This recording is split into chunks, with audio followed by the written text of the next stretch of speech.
Hello and welcome to Unacademy IAS English, a one stop destination for the English medium civil services aspirants. A very good morning and welcome to the most comprehensive Hindu analysis on YouTube. So let's begin today's discussion by first looking at the articles that we are going to discuss.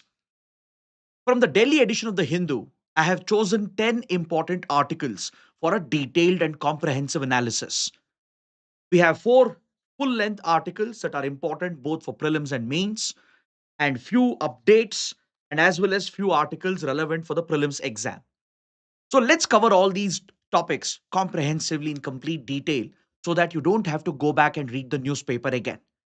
As you all know, we cover the Hindu analysis much beyond the scope of the newspaper by going beyond these articles, by providing you with the background information from other sources as well, including the Indian Express. So, if you guys are liking our initiative and benefiting from our daily Hindu analysis, do support us with your likes and comments. And don't forget to subscribe to our YouTube channel. Now, before we start the discussion today, I have a very important announcement. Unacademy is providing a 60% discount on our IAS courses. You get a flat 60% off along with a free 12-month extension on all our IAS courses. You get to attend the live lectures from our top educators along with accessing the recorded classes. You'll also get access to the study material, the test series, and doubt resolution sessions and one on one mentorship. To avail this offer, all you have to do is enter the code IAS English. On the app, you might see a different price, but the moment you enter the code IAS English, you will be able to avail this special offer, which is a limited time offer. Now, before we proceed with the discussion, please note that I'll be sharing the PDF of this session on my Telegram channel. So, if you want the PDF of this class, do join my Telegram channel by scanning the QR code. I'll be sharing the PDF after the session ends. With this, let's get started and look at the first article. On page number 10, the Hindu carries a very important editorial. Just a couple of days ago, the Supreme Court delivered a historic verdict which has curtailed the powers of the office of the governor. This ruling of the Supreme Court happens to be one of the landmark judgments in recent times. So, this editorial sheds light on this key topic. So, let's dive a little deep into this article and go beyond the article as well and understand what is this issue all about between the office of the governor and state governments, especially those states which are ruled by the opposition parties. See, this issue primarily comes up in the state of Tamil Nadu. The governor of Tamil Nadu, R.N. Ravi, has been accused by the state government, the DMK government headed by MK Stalin, of interfering with the legislative business of a democratically elected state government. I'm sure all of you know that governors, they do have certain powers, legislative powers, when it comes to the bills which have been passed by the state assemblies. If you look at the Indian constitution, it clearly defines the role and functions and powers of the governor. But in general, the governor is a ceremonial head, a nominal head of the executive at the state, acting as a link between the center and the state. The office of the governor, which is a constitutional office, plays a crucial role in maintaining the federal balance and the link with regard to center state relations. But the governor is clearly bound by the aid and advice of the Council of Ministers. Constitution is very clear on this. Article 163 and the subsequent provisions clearly define the role and the functions of the governor, with the governor being given only few limited discretionary powers. Be it the executive function of the state, which is carried out in the name of the governor, it's largely a ceremonial function where the real authority lies with the elected government, the Council of Ministers, whereas the governor is largely a figurative ceremonial head. When it comes to legislative business at the state level, with regard to passing of bills, making laws at the state level, the governor does have certain powers under Article 200 and Article 201. And quite often, governors have been accused of misusing these extraordinary powers. Article 200 clearly states that the governor should ideally grant assent to a bill which has been passed by the state assembly. The state assembly represents the will of the people. It represents the will of the democratically elected government at the state level. So once bills are passed by the state assembly, governors generally are expected to grant their assent, which will turn the bill into an act. But governors can even withhold their assent, reserve the bill for the consideration of the president under few exceptional circumstances. If the governor believes that the provisions of a bill doesn't align with the spirit of the constitution, if the governor feels that a certain law which is being enacted at the state level goes against national interests, goes against the spirit of the constitution, against the DPSPs, against fundamental rights, or if it is seen to be in contravention of central laws, governor can reserve some of these bills for the consideration of the president. But however, the governor also has the option to ask the house to reconsider the bill, and the governor can even provide a note when the bill is being sent back for reconsideration, along with few suggestions for amendments as well. But eventually, it's up to the House, to the Assembly, to decide whether these amendments have to be included or not. So, if the Assembly passes that bill again, with or without amendments, the Constitution is very, very clear that the governor is bound to grant assent to those bills. But however, a provision where governor can withhold assent, which almost resembles a pocket veto, where the governor can basically hold on the decision to grant assent for an indefinite period of time, is what has often been misused. And in some cases, governors have often reserved bills for the consideration of the president. And this leads to inordinate delays, and it ends up derailing the very business of lawmaking at the state level. So, this is a very controversial move by certain governors, especially in opposition ruled states. We have seen similar issues coming up in the past as well. And now we have similar issues in Kerala, in Telangana, other states also, where governors tend to withhold their assent for an indefinite period by misusing this discretion granted under Article 200, or by reserving the bills for the consideration of the president, even when ideally they should have granted their assent. So this has hit the very law-making business at the state level. And in a way, it erodes the very authority of a democratically elected government at the state level. So that has been the primary concern, and the government of Tamil Nadu, the DMK government, had approached the Supreme Court on this matter because Governor R. N. Ravi had withheld assent and reserved bill for the consideration of the president in 10 instances. Several bills had been basically withheld by the governor, bills related to the control of educational institutions and universities. Because you might know in some states, governors, by ex officio, they hold the position of the chancellor of universities. So when it comes to appointment of vice chancellors, when it comes to the overall administration and autonomy of these state level universities, governors have often interfered with the functioning of these universities when the state governments have tried to exert their control. In Tamil Nadu, for example, several bills had been brought out with regard to appointment of vice chancellors and the administrative control over state led universities. But these bills had been withheld by the governor by withholding the assent or by reserving them for consideration of the president. So, in this matter, the DMK government had approached the Supreme Court a few months ago, and the Supreme Court has delivered a landmark verdict. So, let's see what the Supreme Court has said. The Supreme Court has ruled that these actions of Tamil Nadu Governor R. N. Ravi appears to be blatantly illegal, erroneous, and non bona fide. Now, these are very strong observations that have been made by the Supreme Court. If it was any other individual, most likely they would have stepped down, resigned by now, because this was a clear critic of the actions, the questionable actions of a governor. And if such a ruling had come out by the Supreme Court, generally those who hold such high positions would have stepped down and resigned. But this time, R. N. Ravi has stood his ground. The Supreme Court was clearly critical of the questionable actions of the governor, and it has labeled them as illegal, erroneous in law, and declared them as non bona fide. The Supreme Court has invoked its extraordinary power under Article 142 by virtually granting assent to all these pending bills which had been withheld by Governor R. N. Ravi. That is what makes this ruling so significant. Because see, under Article 142, Supreme Court has an extraordinary power. It uses this in very rare occasions when it has to do complete justice. But usually, Supreme Court does not invoke this extraordinary power when it comes to constitutional offices like the office of a governor. So, in this rare instance, given the disruption that R.N. Ravi had caused with regard to lawmaking at the state level, given that it appeared that R.N. Ravi was acting on malified grounds in order to favor the ruling party at the center, the Supreme Court decided to invoke this extraordinary power in order to do complete justice. And it has essentially granted assent to all these 10 bills.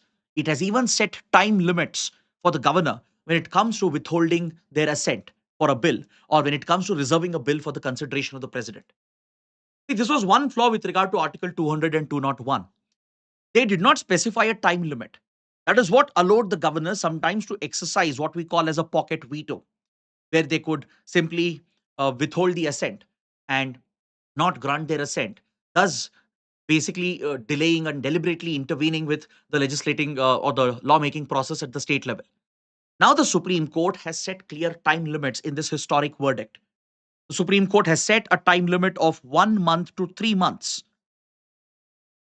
depending on certain circumstances.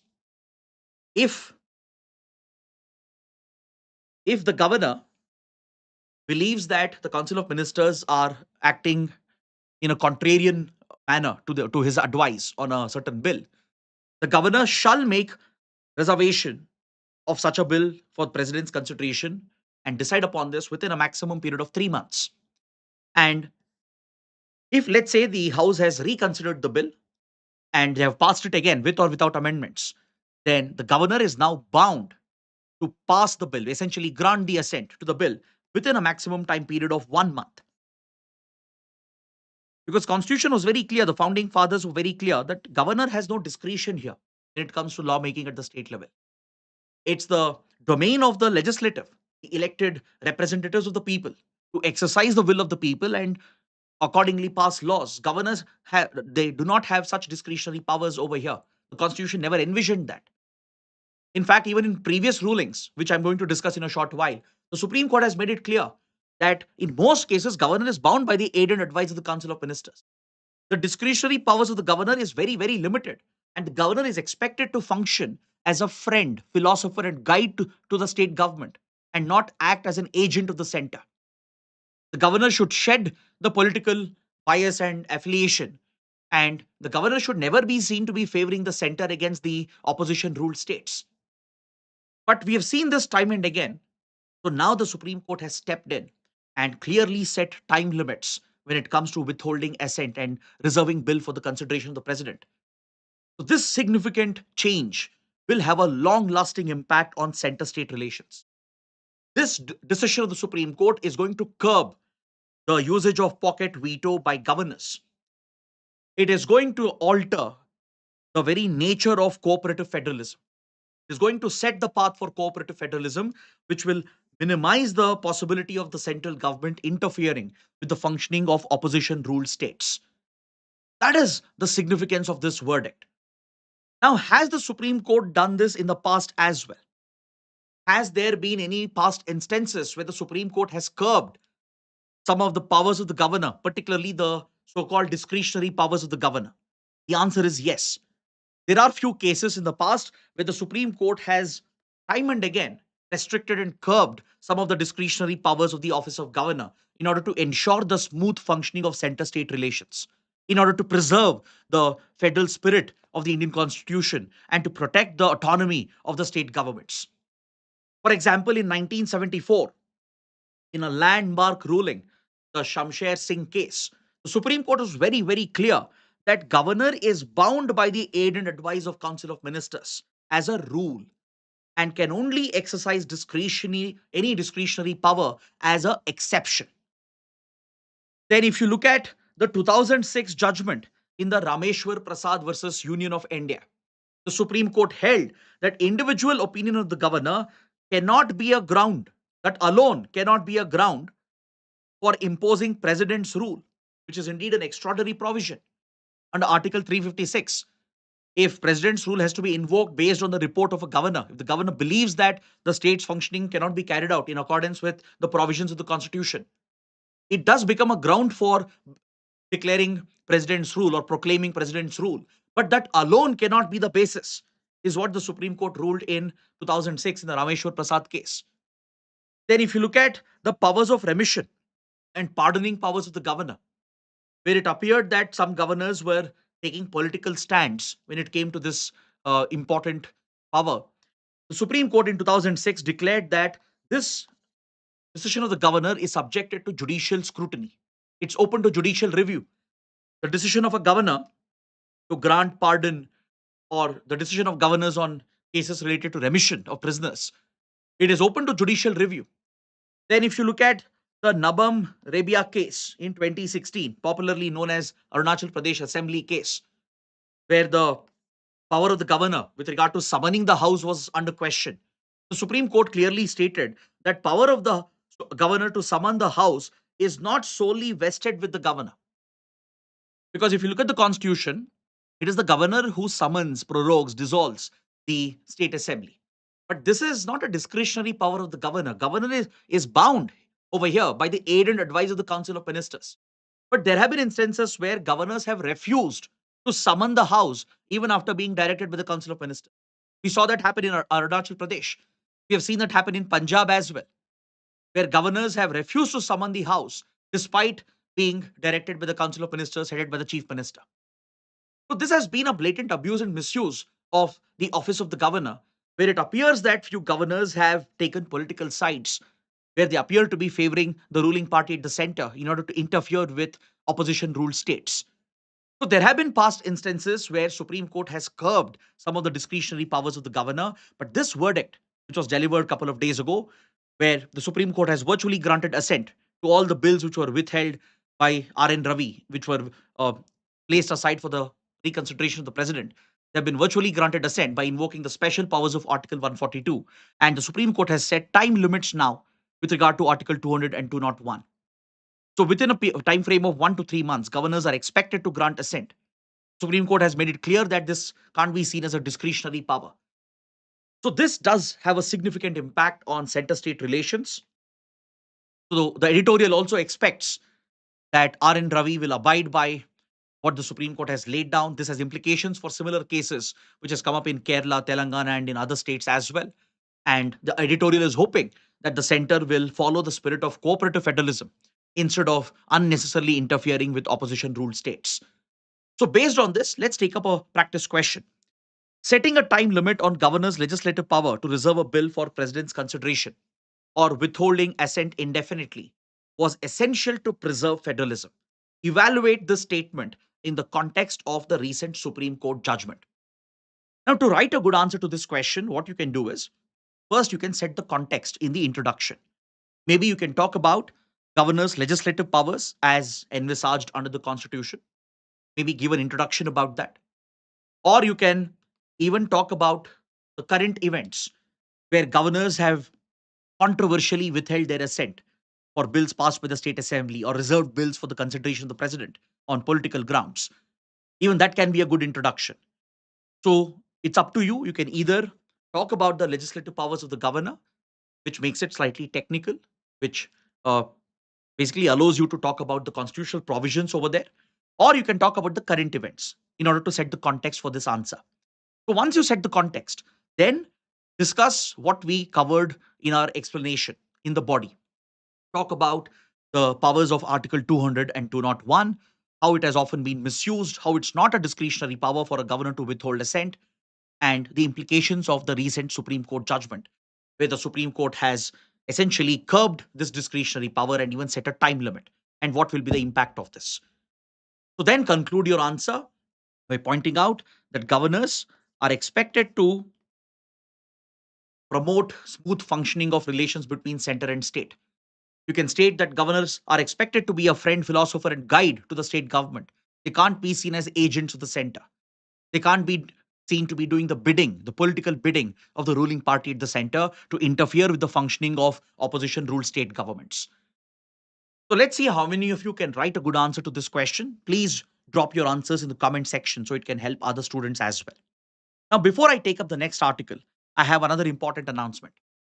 On April 13th, Unacademy will be conducting one of India's biggest scholarship tests, the UCSC, Unacademy Civil Services Scholarship Championship Test.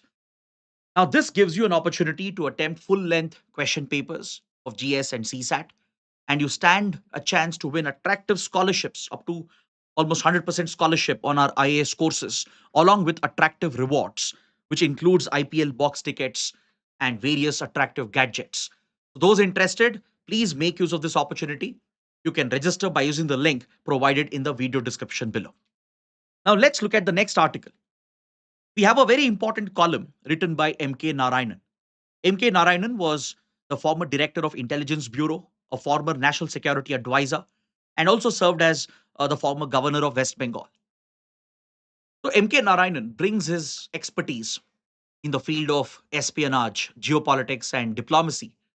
And he talks about India-China relations, the conundrum that China has created for India, the challenges, the threats that China poses to India. I feel he brings a very interesting analysis in this article. So let's dive a little deep into this topic and understand what the author is talking about. See, as all of you know, China has often been seen as an aggressive expansionist power, especially in the last 2 decades, particularly post 2010. China has clearly displayed that aggressive intent and it has clearly shown its territorial expansionism. But this is not happening for the first time. Even back in 1950s, 1960s, especially after the PRC was established in 1949, the People's Republic of China was established in 1949. Since then, China has often been viewed, the communist state of China has often been viewed as a aggressive power, which is very aggressive when it comes to external relations, when it comes to dealing with neighboring countries in particular. And China has often tried to expand its territory by occupying the territory of other nations. Look at how China annexed Tibet in 1950, how China expanded by bringing Xinjiang and Inner Mongolia under its forcible control, how China has basically questioned the sovereignty of Taiwan and has never allowed Taiwan to be an independent nation. Look at the crisis in Hong Kong, where China has dismantled the unique dual system that existed and it has enforced its authoritarian laws. And across the region, be it the borders with India, the Himalayan borders, be it the maritime region in South China Sea and East China Sea, China has always displayed its territorial ambition. It has not hesitated from using force, not just coercive diplomacy, but even economic threat and military action to threaten other countries, to basically dismiss the rules based international order and to exert its territorial claims. Now, the question is what drives this behavior of China? Has China always been an expansionist aggressive power, or is it a new phenomena? That is something we need to understand. See, to understand this aggressiveness of China, you need to go back in past. You need to go back into history to understand where it actually stems from, where it actually comes from. If you look at the founding ideology of the PRC, the People's Republic of China, it was established following the Chinese Civil War,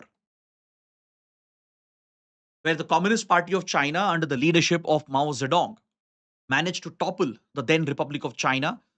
It managed to gain the support of the Chinese masses, the peasants, the farmers, the industrial workers, united them for an armed liberation movement, and throughout the then Chinese government, which was pushed out into Taiwan. And eventually, the Maoists, as they were called, the Chinese communists, they captured power and established the PRC in 1949. Now, if you look at the Maoist agenda, if you look at the philosophy and the very belief system of Mao Zedong, one of the founding fathers of modern China, it is rooted in revivalism. See, China historically has gone through a lot of outside exploitation, especially in medieval times. China did face a degree of colonial imperial exploitation by the European colonizers, by Britain, France, then especially from Imperial Japan, where Japan committed brutal atrocities against China. So, this bitter experience of China, where China's glory was destroyed, its economy was deindustrialized, much like India, just like India was looted of its wealth and resources by European colonizers. Similarly, to a large extent, China also saw a large degree of deindustrialization and assault on its culture and identity as well. In that regard, India and China share a similar past. Both have been great civilizations.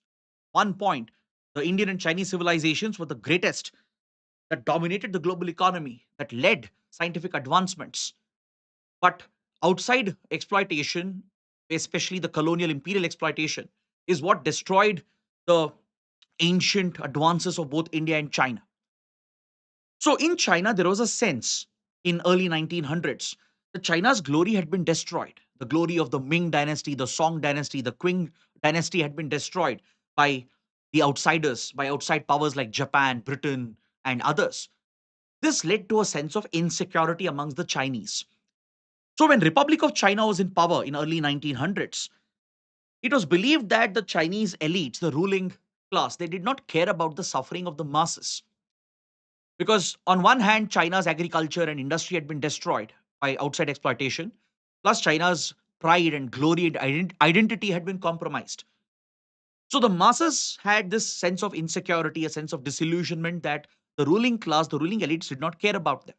That is where the Communist Party of China, especially leaders like Mao Zedong, capitalized on this sentiment and pushed their left wing extremist narrative that such governments have to be overthrown through an armed struggle. If you look at the manifesto of the Communist Party and the teachings of Mao Zedong advocated the usage of power, the usage of force, if necessary, using arms to even kill, if necessary, to throw out the state and to bring justice to the Chinese masses. This is what inspired the Chinese Civil War, and that eventually became the founding ideology of the PRC, the People's Republic of China. The PRC was rooted in a violent ideology, a left wing extremist ideology, that is, the communist ideology promoted by Mao Zedong, which today we refer to as Maoism. So, China has always believed that the lost Chinese glory, the ancient glory, has to be revived and restored. And that is honestly what you see being reflected in the policies of PRC. We saw this happen under Mao Zedong, but later, as more mature leaders came up, like Deng Xiaoping and others, China focused more on its economic transformation, and China cut down on its aggressive behavior, especially in 1980s and 1990s.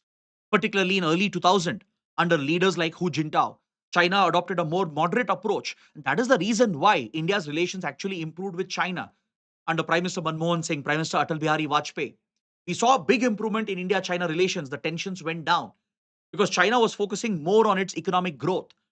It was focusing on cooperation with powers like India. In fact, believe it or not, India China were cooperating with each other in several matters, in several issues, despite the major issues that we had along the border, be it at World Bank, at United Nations with regard to climate change negotiations, at groupings like BRICS. India, China were partners, helping each other, working with each other, taking a united stand for the developing countries, the global south, standing up against the developed global north.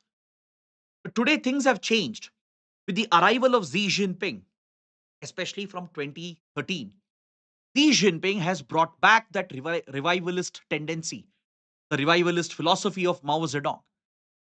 Xi Jinping has been quite open about claiming that China's glory has to be restored, that the glory of the Qing dynasty has to be brought back. Now, if you look at these claims and compare that with the actions of the Chinese state, you find that there is actually a correlation between them. China today believes in taking back that ancient territory, the historical lost territory that stretched from Central Asia to the Himalayas to South China Sea. Honestly, such historical claims, they have no legal basis, no logical, rational basis in today's times. Because today the world is driven by a rules-based order where country sovereignty is expected to be respected. Now, if everybody were to adopt China's approach, then even India can claim territory all the way from Afghanistan to Indonesia. But such historical claims have no standpoint. It's not logical, it's not viable or practical in today's world. But that's exactly what China seems to be doing. Many believe that this is largely rhetoric and you need not be too scared about China. There are skeptics in India, in Western countries as well, who just see that China is taking a grandstand position just to dominate the world and just to intimidate its rivals. But MK Narayanan believes otherwise. He believes that the threat to be real. He believes that Chinese actions cannot be taken for granted. Now, let's look at this with the perspective of India China border dispute. See, recently we have seen major border escalations happen, especially after Xi Jinping became the president of China. We have seen major escalations happen. Now, this was actually a departure from the normal because from 1988, India China relations had been slightly repaired, starting with the historic visit of Rajiv Gandhi, then the historic visit of PV Narasimha Rao to China. A reset had been achieved in the relationship. In 1990s, India China had signed few boundary agreements. The Peace and Tranquility Agreement along line of actual control of 1993, the 1996 Confidence Building Measures Agreement. These boundary agreements brought some stability into the relationship, and it was taken forward by Prime Minister Vajpayee when he carried out a historic visit to China. China finally recognized Sikkim as an integral part of India, and in fact, India China even established the Special Representative Mechanism, the SR mechanism. They appointed special representatives to find a political solution for their boundary dispute. This was further taken forward under Prime Minister Manmohan Singh. So from 1988 till 2010, India China were actually repairing the damage, reducing the tensions, trying to address the boundary disputes. They were trying to work with each other. They were being friendly with each other. They were collaborating with each other as well. But suddenly, post 2010, we see a shift. This largely has to do with India's growing closeness with the United States and the rivalry, the growing rivalry between US and China. China started perceiving India as a threat as India aligned closely with the US, especially after President Obama in 2009 adopted pivot to Asia as a policy to encircle and contain China and saw India as a long-term partner to restrict China.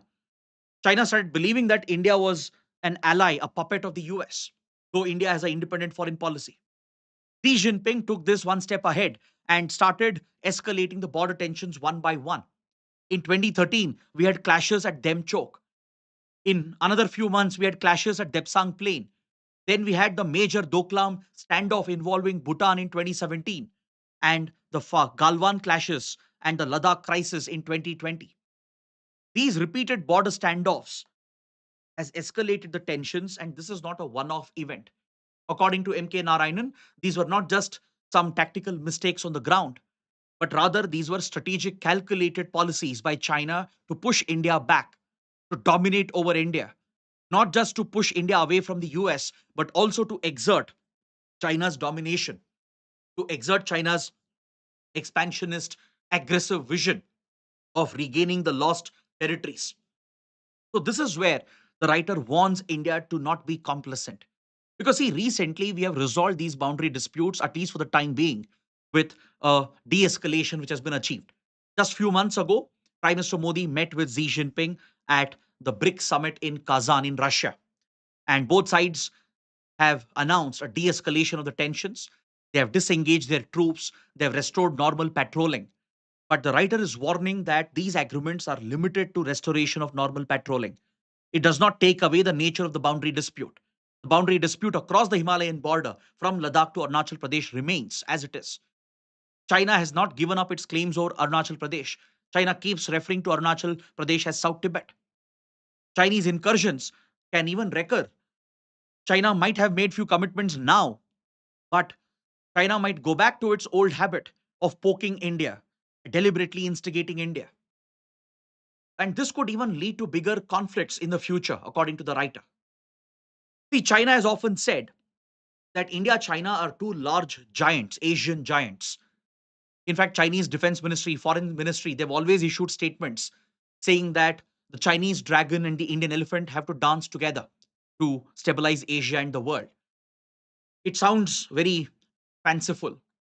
It sounds almost idealistic that the Indian elephant and the Chinese dragon can dance together. But one needs to be careful before believing such statements. One needs to be cautious. Yes, India wants peaceful relations with all neighbors, especially with China. Given the fact that China is a vastly superior power, you can't deny the fact that China is vastly superior to India, both economically and in terms of military strength as well.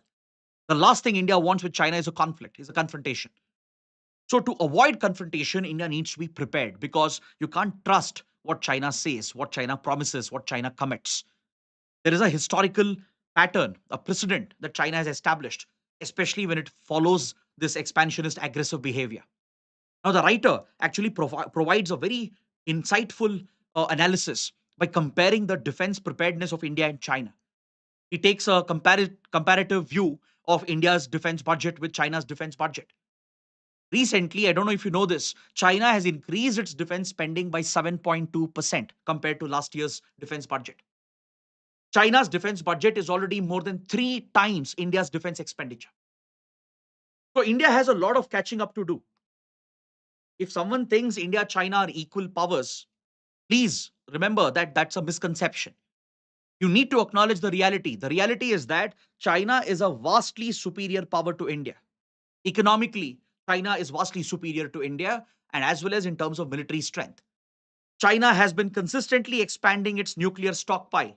According to the latest SIPRI report, SIPRI is a Swedish think tank, the Stockholm Institute of Peace and Research Institute, which tracks global weaponry and weapon stockpile. According to this report, China has amassed more than 500 to 600 nuclear warheads. Latest reports, especially American intelligence agencies, believe China has somewhere above 600 nuclear warheads, which is more than 3 times the warheads that India possesses.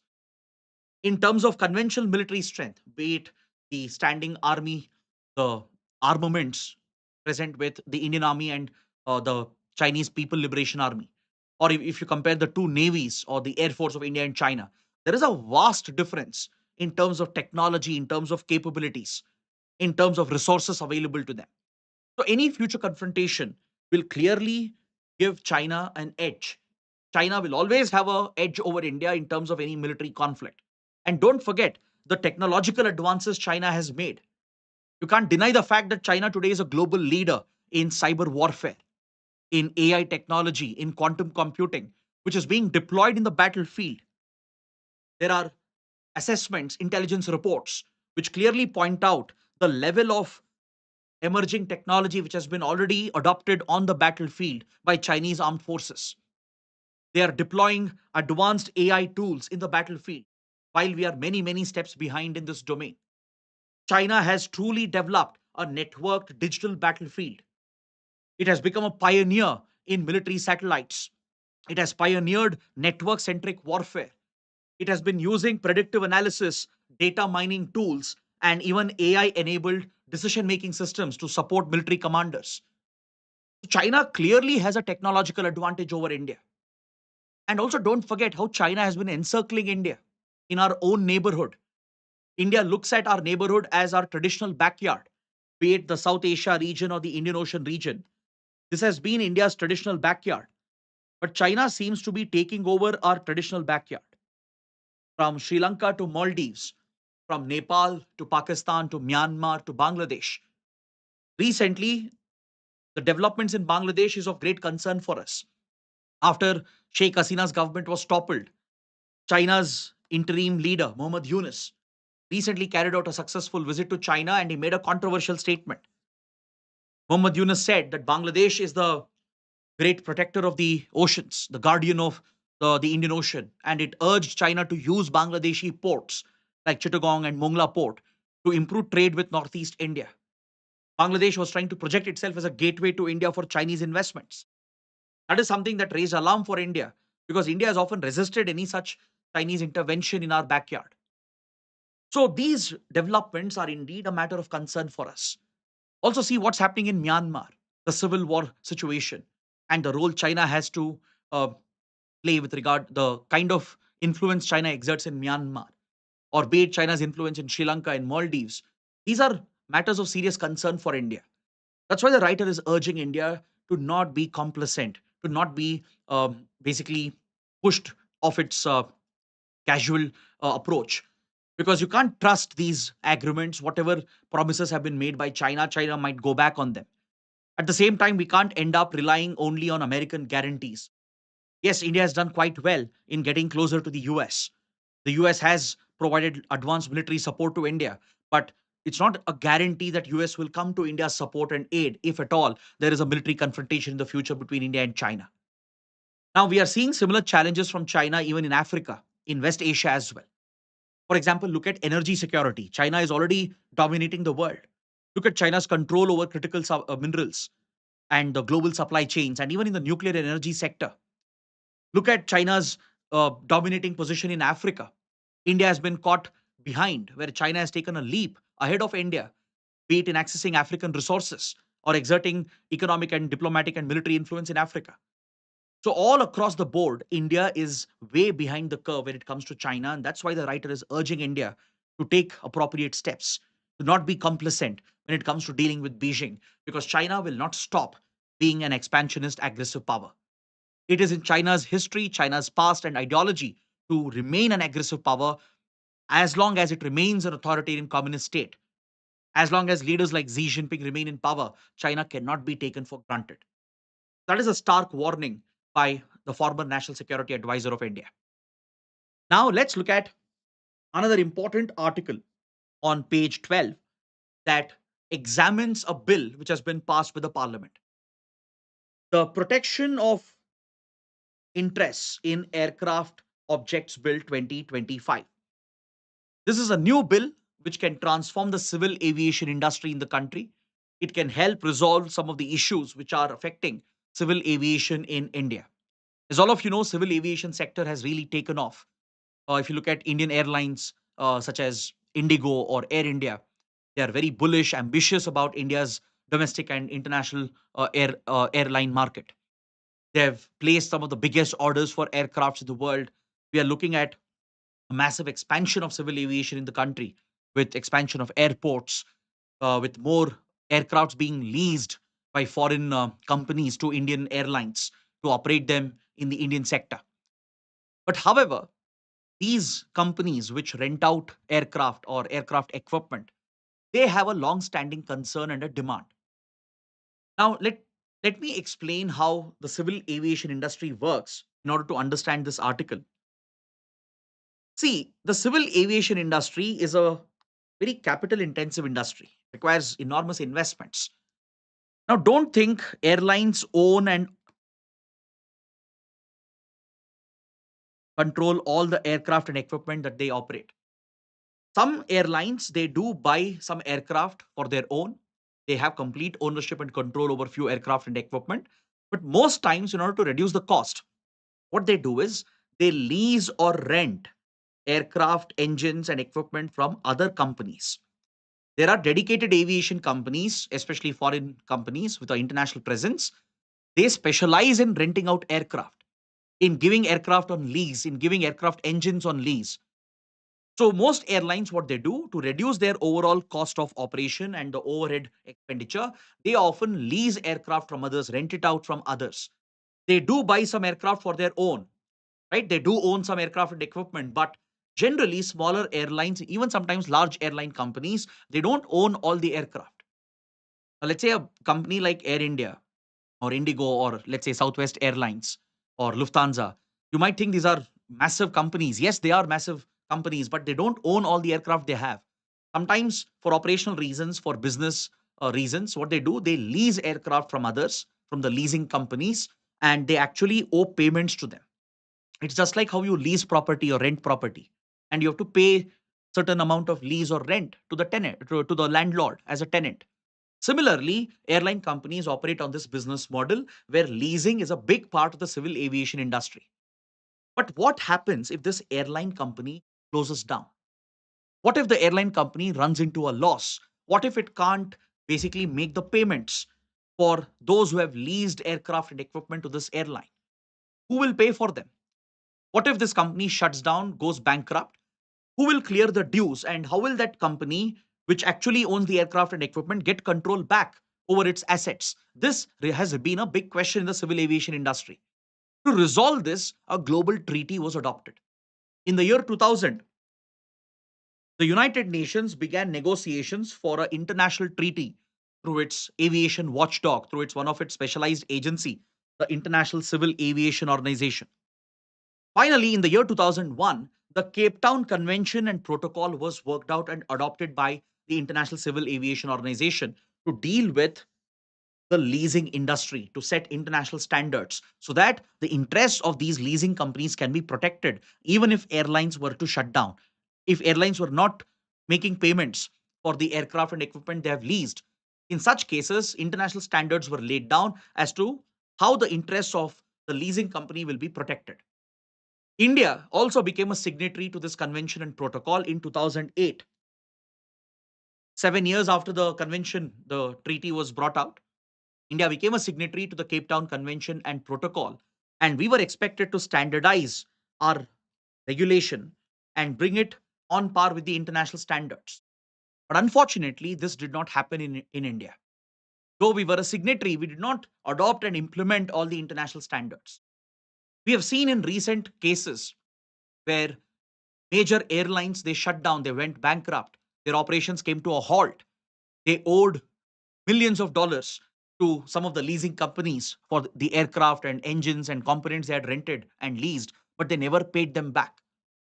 And what would happen is that when an airline company goes bankrupt, usually the bankruptcy proceedings would take over under the IBC, the Insolvency Bankruptcy Code of India, where the National Company Law Tribunal would basically place a hold, a freeze on all the assets of that company which has gone bankrupt. So the leasing company could not get back those leased aircraft and equipment. Not only they would lose out on the money which was defaulted by the airline, they could not even get back control over their own planes and aircraft and equipment which they had leased to the airline because of the other laws of India, the insolvency bankruptcy laws of India. So this was not consistent with international standards. Now take for example when Kingfisher Airlines went down, they had number of leased aircraft and equipment. The leasing companies could not get back immediate control over them. They could not recover all the dues as well because of the complicated legal landscape in India. Recently, we saw a few airlines, major airlines shutting down. For example, Go First, then SpiceJet. They all shut down operations and they've gone through complex bankruptcy proceedings, which is still ongoing. And the leasing companies, which had leased aircraft engines and component, they have not been able to recover their dues and they have not also been able to recover the objects they had leased or rented, that is the aircraft, the engines, and the components. So, to simplify this legal landscape, India is bringing out this law, Protection of Interests in Aircraft Objects Bill, which has been passed by the parliament, and the government is confident that this will help in addressing the concerns of the aviation industry, the leasing industry in particular. Government has said that this will bring more clarity with regard to leasing of aircraft and components and equipment. And in case of shutdown and closure of airlines, leasing companies will not be affected. They can recover their dues, they can get control of their aircraft and components, they can take it out of India, use it in other countries to reduce their losses without having to go through the difficult and complicated insolvency bankruptcy proceedings. And the government feels that this will reduce the overall operational cost of airlines by 8 to 10% because of the new laws, which in turn could trickle down to the passenger as well by essentially reduced airfare. Eventually, if the cost of the airlines goes down because of the simplification of the leasing norms, and if airline companies can save 8 to 10% of their operational expenditure, they can basically pass it down to the customer and reduce the airfare eventually. This could also bring foreign leasing companies to set up shop in India at Gift City in Ahmedabad, for example. And this could boost domestic leasing as well in the civil aviation industry. So government believes that this law is essential and it will bring a lot of benefits. Now, if you look at the provisions, this law is authorizing the DGCA, the regulator of civil aviation, the Director General of Civil Aviation, to be recognized as the registry authority for registering and deregistering aircraft, be it the aircraft owned by the airlines or the aircraft they have leased from leasing companies or rented from other foreign companies. They will all be registered and deregistered and regulated by the DGCA under the provisions of this new law. And the law also empowers DGCA to implement the international standards as mandated by the Cape Town Convention and Protocol.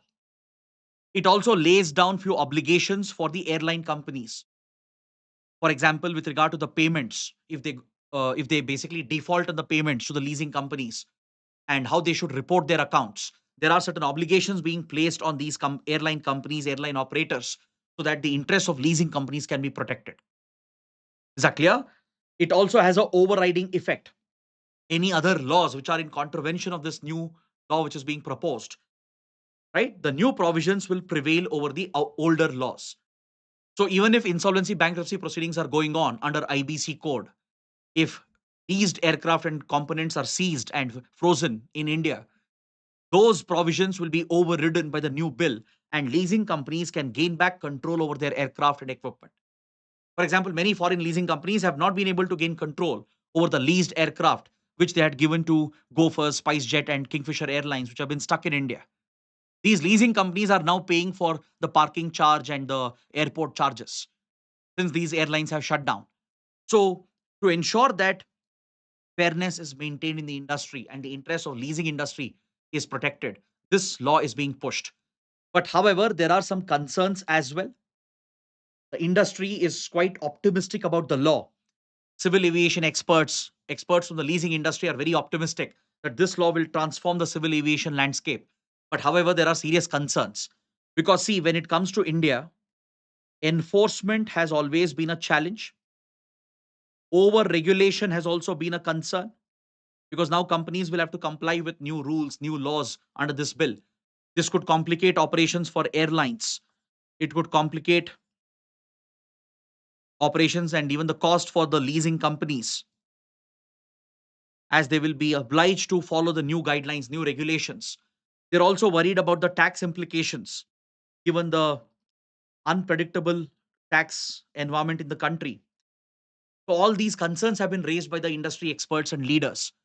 So, let's wait and watch whether once the bill comes into effect, once it goes into force, will it raise these challenges as predicted by the experts, or will it really bring India on par with international standards and make it smoother for the civil aviation sector? Now, this is an important topic. You can expect a mains question on this. Please note down the key points. You can even expect a prelims question on the Cape Town Convention and Protocol. Now, let's look at the fourth article on the supplementary section of the science section of the Hindu. The Hindu carries a very interesting article here related to the Arctic carbon sink and the wildfires and how global warming, climate change is having an impact on the carbon sinks in the world, especially the one of the largest carbon sinks, which is the Arctic Boreal zone. So let's understand this topic. Let's dive a little deep into this and then understand the insights, the scientific insights that the article is trying to bring out. See, recently we have seen deadly wildfires around the world. Recently, for example, I was in California and I witnessed the devastation that the deadly wildfires have caused in Los Angeles, in Malibu, and in Palisades and the area around it. It's almost like apocalyptic devastation which has been caused, where entire neighborhood cities have been wiped out. We have seen similar incidents in Australia, in Canada, in Brazil, in Europe as well, in India as well. Wildfires have become a recurring phenomena, and many of them have been linked with rising temperatures, with global warming, rising land temperature, changing atmospheric patterns, weather patterns have been linked with such extreme weather events, where deadly wildfires are destroying hectares and hectares of forest land. Obviously, when forests burn, they release carbon, they release emissions, greenhouse gas emissions into the atmosphere, and it creates a vicious feedback loop, right? But as you know, there are these natural carbon sinks which are present. Could be a wetland ecosystem, the forests, the marine ecosystem. They have this natural ability to absorb the carbon from the atmosphere and to sequester the carbon, to lock it away in the biogeochemical cycles for very, very long periods of time. It is this natural equilibrium and balance which had helped maintain an ideal temperature by regulating the concentration of greenhouse gases in the atmosphere. But today, these carbon sinks are under threat. One of the most important carbon sink has been the carbon sink in the Arctic Boreal zone, which we are going to talk about. See, recently, studies have clearly established that wildfires, that is, forest fires, are significantly contributing to increased emissions. So it's like this vicious cycle where high temperature because of global warming is causing more wildfire, and each wildfire releases more emissions, contributing to more global warming. Satellites of European Union, which is part of the Copernicus Air Monitoring Service program, it has picked up evidence that wildfires in January 2025 alone have released 800,000 tons of carbon into the atmosphere. This is nearly 3 to 4 times the amount of carbon that was released by wildfires few decades ago. Even studies by NASA using satellites such as Terra and Aqua, which specialize in Earth monitoring and remote sensing, which keep track of global emissions as well. They have also provided evidence that emissions from wildfires has increased considerably, which means we are witnessing more frequent wildfires, more intense wildfires in recent months and recent years. And this is contributing to more and more emissions. So this could have a deadly destabilizing effect. Now, the India State of Forest report, which is brought out by the Forest Survey of India, also has pointed towards similar trends and concerns. It has pointed towards increased number of forest fires and wildfires in the country, be it in central parts of India, towards Chhattisgarh, Odisha, or towards the Himalayan belt, or even towards Western Ghats and Northeast India. Major forest fires are being reported with more intensity, more frequency, contributing to more emissions, to more carbon emissions into the atmosphere. Now, the hope we had was the natural carbon sinks that are present, the forests, the wetlands, the marine ecosystem, etc. Because these carbon sinks, they would basically take out the excess carbon from the atmosphere, sequester it, lock it away in the biogeochemical cycles for millions of years together, thus maintaining a sense of balance and equilibrium. But that equilibrium is being disturbed. A new scientific study, which was published in major journals like Nature and Science, these journals, these papers which have been published, they are quite alarming. The study focused on one of the most important carbon sinks, which is known to us, the Arctic Boreal Zone, ABZ.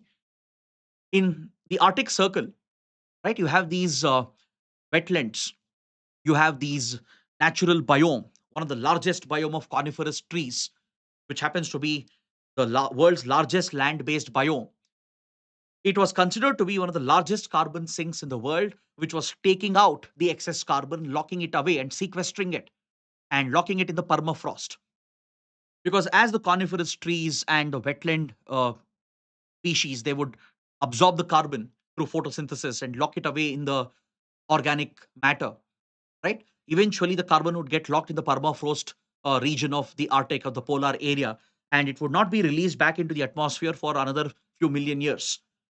This balance that was provided by the Arctic boreal zone was critical for the overall balance in our climatic system. But studies have shown that this balance, delicate balance, is now being disturbed permanently. A scientific study has established that today Arctic boreal zone is no longer a carbon sink, meaning it's no longer absorbing carbon and sequestering carbon. Instead, it has become a carbon emitter itself. It has become a carbon source. The Arctic boreal zone that you see here in the map has been a victim of global warming. Warmer temperatures has led to the melting of the glaciers in the polar area. The permafrost is basically thawing, it's defreezing. And as a result, the carbon which was locked away is now getting released back into the atmosphere, into the biogeochemical cycles. It has triggered a deadly feedback loop which can alter oceanic currents, weather patterns, wind systems, and it could have a deadly impact. So, Arctic boreal zone started displaying this trend from the last 30, 40 years itself. From 1990s itself, scientists have observed the trend where Arctic boreal zone stopped being a carbon sink and instead it became an emitter, a source of carbon emission. During deadly fires, wildfires in Siberia in 2003, during the deadly wildfires in Canada more recently in 2012, it was noticed that Arctic boreal zone was not sequestering and absorbing that excess carbon coming from the wildfires. Rather, it was releasing more carbon because the permafrost was basically thawing and defreezing, releasing all the locked up carbon back into the biogeochemical cycles. So this is quite alarming to note, and that is the important scientific observation being made in this article. Now, we have three more articles relevant for mains, which gives us some important updates. So let's take a quick look because we have covered these topics repeatedly in recent classes. So I don't want to waste your time by repeating the entire background. I'll just take you through the updates, then we'll look at the prelim section and end the session for today. On the front page, we have this article related to Trump's tariff wars. As you all know, Donald Trump has engaged in a tariff war against every major economy, almost against every single country. On April 2nd, Trump declared the day as Liberation Day for United States by claiming that he's going to liberate US from the exploitative tariff policies of other countries. He levied a flat minimum 10% tariff on every country with higher tariffs to match the tariffs of the other countries. He would end up levying tariffs in the range of 70-80% for countries like Vietnam, Cambodia. He levied tariffs up to 30%, 32% against India, and almost 104% tariff against China, and even tariffs against American allies like European Union and Canada and others. So this deadly tariff war pushed by Donald Trump, which took effect from April first week, had a deadly effect on the markets. As you saw, stock markets crashed, expecting a disruption in global supply chain, expecting a disruption in imports and exports. And we have seen markets from Japan to China to US crash over the last 2 weeks, erasing billions and billions of dollars of investors' wealth. But now Trump has taken a U turn. He has basically reversed part of his policy. So this shows the inconsistency in Trump's policy. It has raised question about the very rationality of the tariffs that the US had announced. Questions had been raised as to how the tariffs were calculated. You might have heard reports that there has been no scientific basis on which the reciprocal tariffs were calculated. The chart that Trump displayed, the tariff rates it showed, was a flawed calculation, not based in sound economic logic. In fact, so called Trump advisors and experts had taken the trade deficit, divided that by imports that US had from the other country, and used that as a metric for deciding these reciprocal tariffs, which absolutely makes no sense. There has been criticism regarding the advisor, the tariff advisor, the trade and economic advisor that Trump had chosen during his first presidency, who's known to be a quack economist. It appears Trump has been influenced by such illogical and policies which are not economically sound, which today has crashed global markets. Now, suddenly, he takes a U turn. He has paused the tariffs against most of the countries for 90 days. In fact, markets saw a revival after this announcement. Trump has said that every country is now begging Trump and US to negotiate a trade deal. He has said Japan, India, Europe, every country, every major trading partner, they're begging for a trade deal. Trump has pitched himself as a great negotiator, as someone who would negotiate the best deal for US, keeping American interests as a priority. So now that most countries are requesting for a deal with the US to normalize the tariffs, Trump has decided all of a sudden again, taken this U-turn and paused the tariffs for 90 days. So this led to a slight revival in the markets. But however, he has not spared China. Instead, he has stepped up the tariffs against China. US had levied almost 104% tariffs against China, making Chinese exports to US almost unviable. So China retaliated against this by levying 84% tariffs, by raising its tariffs to 84%. So the Trump administration has responded by further increasing the tariffs to 125%. This is quite unprecedented. 125% tariffs against Chinese exports is going to kill the trade between China and US. It's not just China which will be affected. It is primarily US which will be affected. American consumers will be facing shortage of essential products. They will be facing massive inflation as there will be a shortage of these items. As US depended heavily on China for the supply of these components and supplies and products. But Trump has a different logic. Trump believes that the tariff war is essential to create a fair trade relationship, to reduce the trade surplus other countries are enjoying at the cost of US, and to bring back manufacturing into the US, to force companies to shut factories in China, in other countries like India, Vietnam, and bring them back to US to boost American manufacturing so there can be more American jobs, so it can make America great again. Not sure how far these policies will work. Experts have already questioned the logic behind these policies. But one thing is for sure, these policies have been disruptive, and that too repeated turnaround. One day Trump says, I'm levying tariff. Another day he says, we are reversing it, we are pausing it. He did the same with Canada and Mexico. First, he announced massive tariffs against Canada, Mexico. He paused it. He brought them back. Now he launched the tariff war, calling it a liberation day for US. Now he's pausing it again while he increases tariffs against China. So such instability in the global economy will have deadly consequences. Experts are already fearing a recession, a global recession. So let's see how this plays out. Next, another important update with regard to India-France relations. Remember, a few weeks ago, I had discussed the upcoming defense deals between India and France. We had covered a deal for Rafale marine fighter jets for Indian Navy and three additional Scorpene diesel electric submarines for the Indian Navy. In 2023, the Defense Acquisition Council, which is headed by the Defense Minister, had provided initial approval for India to procure 26 Rafale marine fighter jets to be operated from our aircraft carriers. See, right now, India has two major aircraft carriers, INS Vikramaditya, which we procured from Russia, and INS Vikrant, which has been indigenously built. Very soon, we might have another indigenous aircraft carrier, INS Virat. Currently, the fighter jets operating from the deck of our aircraft carriers are MiG-29Ks, which is of Russian origin.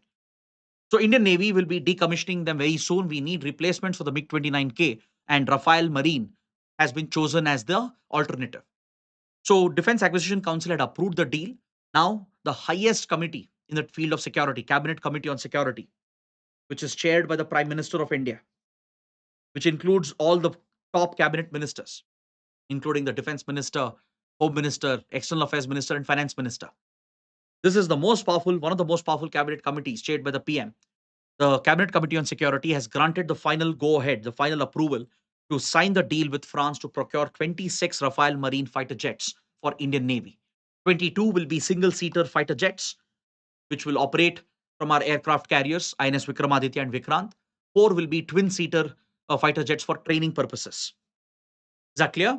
Very soon, the Cabinet Committees on Security might even approve the Scorpene deal. We have already indigenously built 6 Scorpene diesel electric submarines under the Kalvari class project. Those 6 submarines have already been inducted into Indian Navy. Now the Navy is looking at 3 additional Scorpene diesel electric submarines. This also might be given the final approval very soon. So these are big developments, and India, France have joint military exercises, which is mentioned here in the article. Varuna is a joint naval exercise between India and France. In fact, that's where India got a preview of the Rafale marine fighter jets, of the capability of the Rafale marine fighter jets when they operate from aircraft carriers. That's how Indian Navy was convinced that this is the best fit for the requirements of the Indian Navy. Now, can you find out the names of the military exercises between Indian Army and the French Army? Can you also find out the Air Force exercise, the name of the Air Force exercise between India and France, and mention that in the comments? So, the armed forces of India and France, we have 3 different bilateral military exercises for Army, Navy, and Air Force. The Navy exercise is called Varuna. So, can you find out, this is an exercise for you, a homework for you? Can you find out the name of the bilateral exercise between India and France, the Army exercise and the Air Force exercise? Mention those names in the comment section below. Next, the Monetary Policy Committee of the RBI has cut repo rate by 25 basis points, by 0.25% to 6%. So what does this mean? Repo rate is the benchmark policy rate, the primary policy rate. It is the rate at which RBI lends to commercial banks. So if RBI cuts the repo rate, it's a clear signal. It is a very clear signal that there is a threat to growth, that growth is stagnating. There is a possibility of a further decline in growth levels, even at the cost of, let's say, inflation, because repo rate, which will bring down the interest rate, will create more liquidity. It will make it easier for banks to provide more loans to borrowers and trigger economic growth and economic activity. That's the whole idea behind this. The Monetary Policy Committee, chaired by the RBI governor, which regulates the monetary policy, has announced a cut, a 25 basis points cut, and it shows the accommodative stance of the Monetary Policy Committee. This is a decision based on the global uncertainty because of the tariff wars. The tariff wars certainly is having an impact. As I said, the markets have seen a major crash. Experts, most consulting firms are expecting a recession of sorts to hit the global economy in the coming months and years. And it's even expected that we might take a long time to recover from the economic damages of the tariff war unleashed by the United States. So, in anticipation of global economic instability, the Monetary Policy Committee has taken an accommodative stance to boost growth, the domestic growth in the country, and it has cut repo rate for the second time in recent reviews. It has brought it down to 6% so that There is more lending capability. Interest rates will go down. It will reduce the borrowing burden on home loans, auto loans, etc., on commercial loans. And it will make it easier for banks to lend out, which can trigger fresh economic activity. In fact, Monetary Policy Committee also has reduced the growth forecast from 6.7 to 6.5% because it's very clear that RBI is expecting a slowdown in India's growth prospect as well. That explains the cut in the repo rate. So let's move towards the prelim section. A quick look at the small articles in today's paper, and then we'll end the class for today. India has ended the transshipment facility for Bangladeshi exports. India has made a big announcement that we'll be shutting our land ports from where Bangladeshi goods were being brought into India. And through Indian airports and seaports, they were being sent to Nepal, Bhutan, and other countries in order to help Bangladeshi exports. This was part of our regional trade arrangement. But India has decided to end this arrangement. So let's understand this in slight detail. What kind of questions can come from here? See, if you look at India's neighborhood, countries like Nepal, countries like Bhutan, these two Himalayan states are landlocked. They don't have direct access to sea. They have been dependent on India to access the sea. They have used Indian roads, Indian seaports and airports to trade with rest of the world. We have provided such transshipment facilities to neighboring countries like Nepal and Bhutan. Even with Bangladesh, we had a similar arrangement. Bangladesh is like a link to Northeast India. We have interconnected our roads, our waterway networks, our railway lines, and interconnected our ports so that we can trade with each other. We have set up many integrated checkposts or land custom ports on the land border to facilitate the movement of Bangladeshi goods to India and Indian goods to Bangladesh. Now, because of the friendly relations between India and Bangladesh, especially under Prime Minister Sheikh Hasina, India had extended a facility for Bangladesh where Bangladesh could use the land border checkposts, the integrated checkpoints. For example, the Petropol checkpost at West Bengal. Then there is one ICP at Tripura. Then even in Assam, in Meghalaya, the Dauki, for example, the Dauki ICP, which is a land border point. At all these land border crossings, India had facilitated a transshipment facility. Bangladeshi exports could be brought into India, where they can make use of India's roads, India's airports, and seaports to further export Bangladeshi goods around the world, including to Nepal and Bhutan. This special arrangement by India was helping Bangladesh. In fact, we had invested heavily in Bangladeshi ports as well, such as Mongla and Chittagong, to counter China.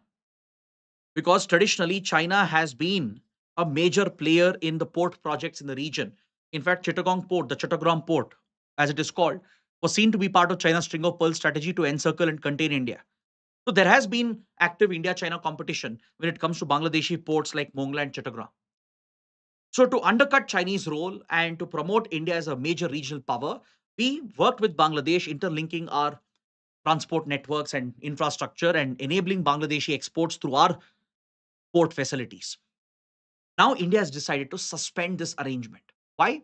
India has said this arrangement led to congestion in Indian facilities. The flood of Bangladeshi exports, which were being routed through Indian roads, Indian ports, and seaports, led to congestion, which led to backlog with regard to export of Indian exports. That's why India has decided to stop the transshipment facility. That is the official reason which has been stated. But experts are pointing out there might be another reason behind it. This might be linked to the recent visit of Bangladeshi leader Mohammad Yunus, where he made a controversial statement in China. During Mohammad Yunus' visit to Beijing, he said Bangladesh is like the guardian of the Indian Ocean, and he urged China to use Mongla and Chittagong to trade with Northeast India to increase Chinese presence and access in the Northeast. This controversial statement was not well received by India. So it's being speculated whether India is retaliating against this controversial statement. Are we punishing Bangladesh by cutting off the transshipment facility? But India has clarified it is not connected. India has even said that Bangladeshi exports to Nepal and Bhutan through India will not be affected. Because obviously, India doesn't want Nepal and Bhutan to be hit by the suspension of this facility to Bangladesh. So, Bangladeshi export through Indian ports to Nepal and Bhutan will continue. But Bangladeshi exports to other countries, which was happening through Indian ports, will come to a stop. So, are we retaliating against Bangladesh for getting closer to China? or is it just a economic decision? Right? Only time will tell. Next, the RBI is planning market-based route to securitize non-performing assets. Banks have seen a significant increase in bad assets as the economy is turning around and looking at a downturn and a possible recession. Non performing assets are increasing, which means banks are going to deal with more bad assets. So, to protect these assets and ensure that the stability of the banking system is maintained, RBI is looking to create another alternative arrangement where banks can basically securitize these bad assets, the non performing assets, and trade them, sell it off to others in order to create a buffer for the banking sector. Under the SARFAESI Act, the Securitization and Reconstruction of Financial Assets and Enforcement of Security Interest Act, the SARFAESI Act of 2002, we already have the asset reconstruction company route where bad assets are basically turned around. If there is a non-performing asset, basically if a borrower is not repaying the bank and defaults on the payment, those bad assets are turned around by the asset reconstruction company as per the provisions of SARFAESI Act. Apart from this existing arrangement, banks are now being provided with the option. RBI is considering this plan that they can be allowed to securitize the bad assets, turn them into new securities and trade them in the market so that they can sell off the bad assets, thereby cutting their losses and maintaining the stability of the banking system. So that's a proposed plan. Another proposal from the RBI is to boost co-lending in the banking sector. Co-lending means when two institutions or two or more banking institutions or non-banking institutions, they come together to provide a joint loan. Let's say I have a small company, I'm looking for a loan of 10 crore rupees. Then maybe two or three banks can get together and provide a co-loan. Each bank will provide a certain percentage of that loan. That is called co-lending. This right now is limited only to priority sectors. And only banks and NBFCs can co-lend. That is your commercial banks regulated by the RBI and your NBFCs, non-banking finance companies. Only they can come together where one bank and one NBFC can co-lend a loan to the borrower. But now RBI wants to expand this further. It wants to bring all regulated entities, all banks, NBFCs, and other banking entities together, give them the opportunity to co-lend, not only for priority sector, even for other sectors as well. So this will make it easier to borrow. It will reduce the risk for one bank, where two or more banks can come together, share the risk of a loan, and co-lend to the borrower. To understand the concept of co-lending, right now, as per the current active guidelines of RBI, co-lending is restricted only to priority sector lending. It's available only to banks and NBFCs. Now, RBI is proposing an idea that it should expand co-lending to all the regulated entities and to all the sectors. So, understanding the concept of co-lending can be important for your prelims. So, on this note, I bring my detailed analysis to an end. I hope you guys have liked the session, understood all the topics. And if you did, please press the like button, share your comments on what you think. Don't forget to share the video with other aspirants and do subscribe to our channel. That is it. Thanks for watching. We'll see you tomorrow. Take care. Have a good day.